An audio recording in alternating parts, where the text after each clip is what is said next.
Trabalho com mortos há mais de 20 anos, mas nada se compara ao que vivemos em 2020. Meu nome é Rodrigo Farias, tenho 45 anos, e sou coveiro no cemitério São Miguel, em São Gonçalo. Um trabalho que sempre respeitei, mesmo quando os outros faziam piada. Como é passar o dia todo com um defunto? Perguntavam rindo. Eu sempre respondia com seriedade.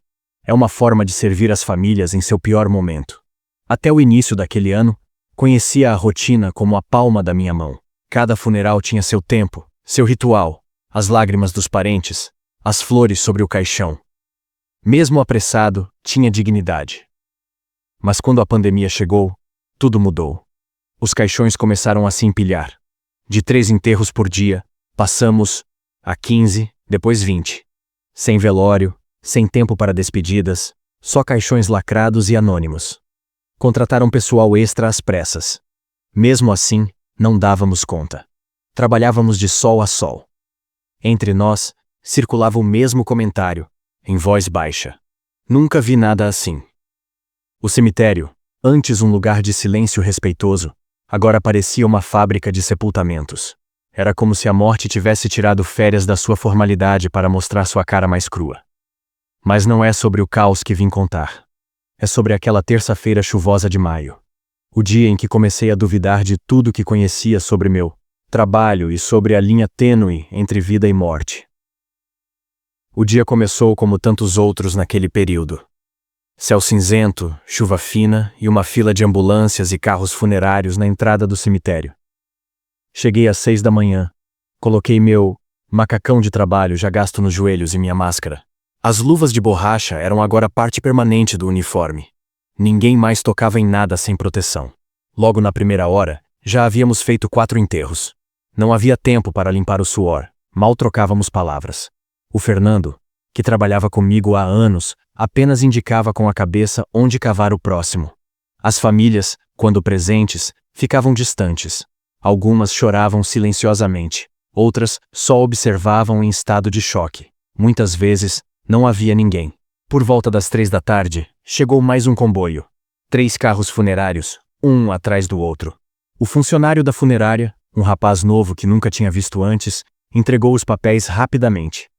Covid-19, dizia em todos. Provavelmente do mesmo hospital ou asilo.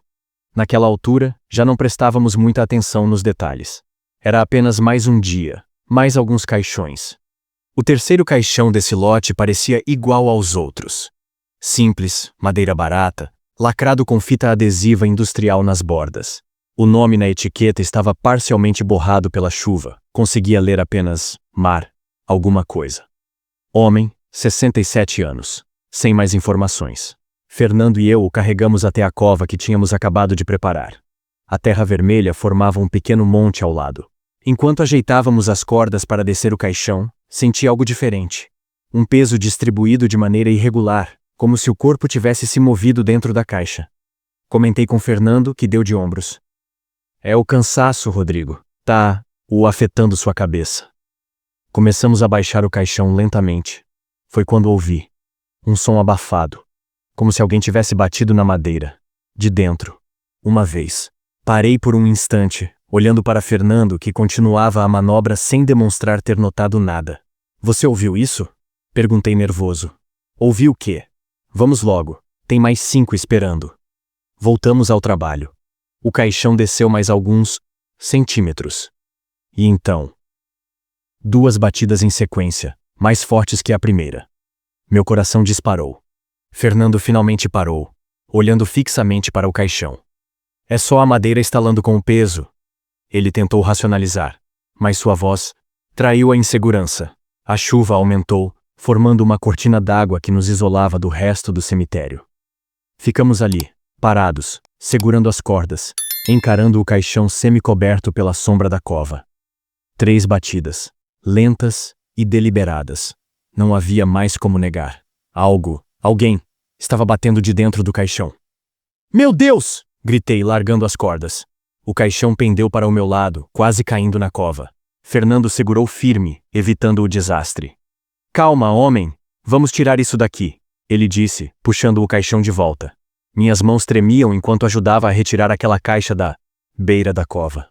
A chuva agora castigava nossos ombros, ensopando o macacão.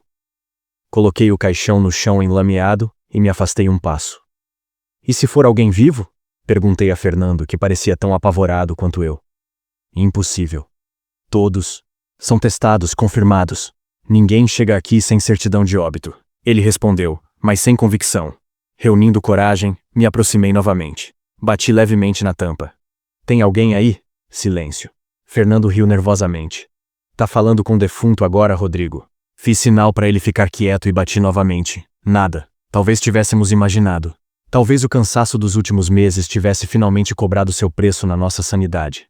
Decidimos continuar o trabalho. Carregamos o caixão novamente para a beira da cova. Foi quando senti um movimento sutil, como se algo se deslocasse, dentro da caixa de madeira.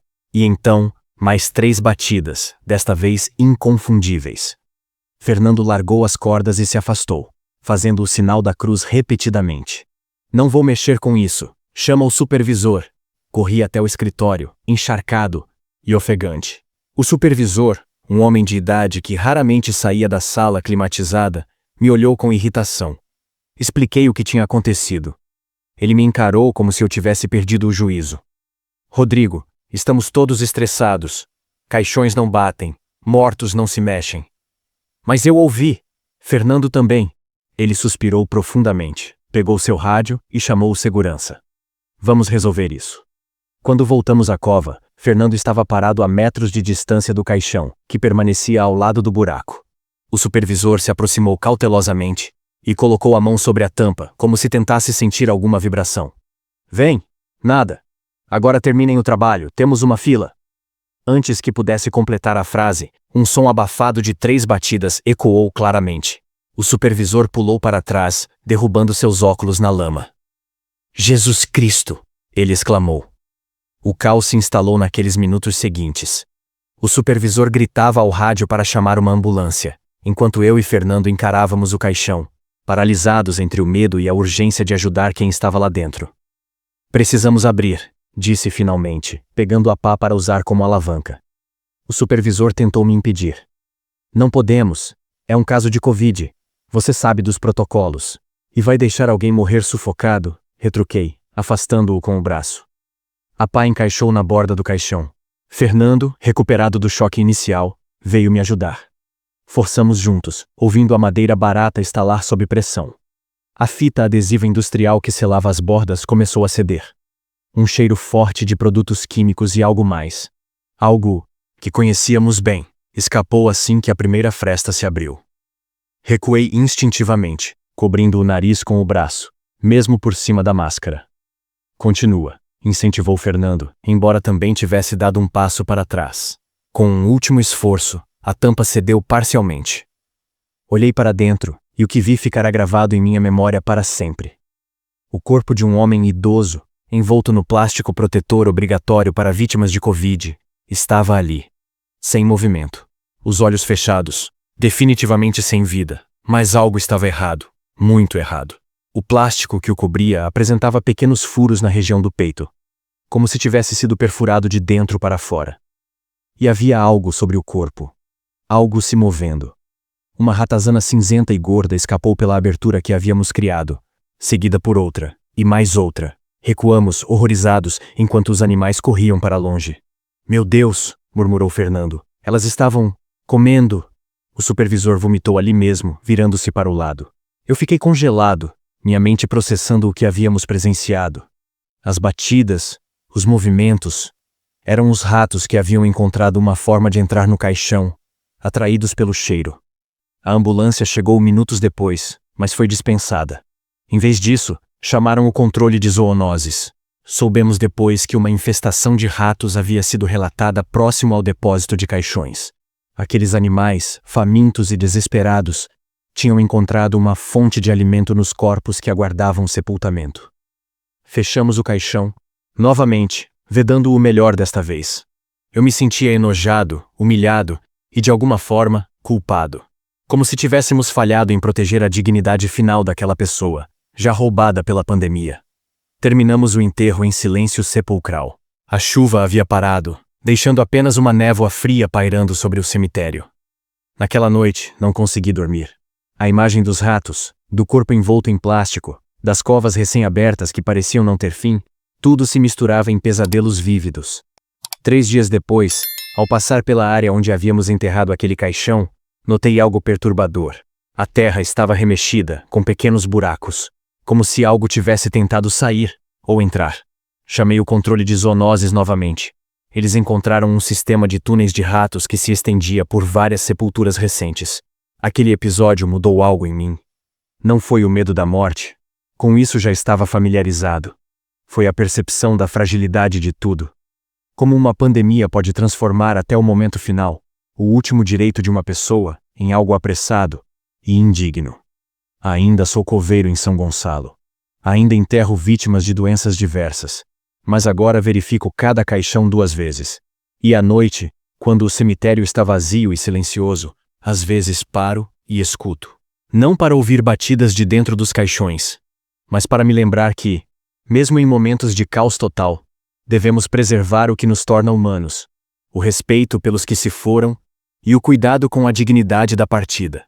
Porque no fim das contas, é isso que separa um enterro de uma simples eliminação de restos. E foi isso que quase perdemos naqueles dias sombrios de 2020.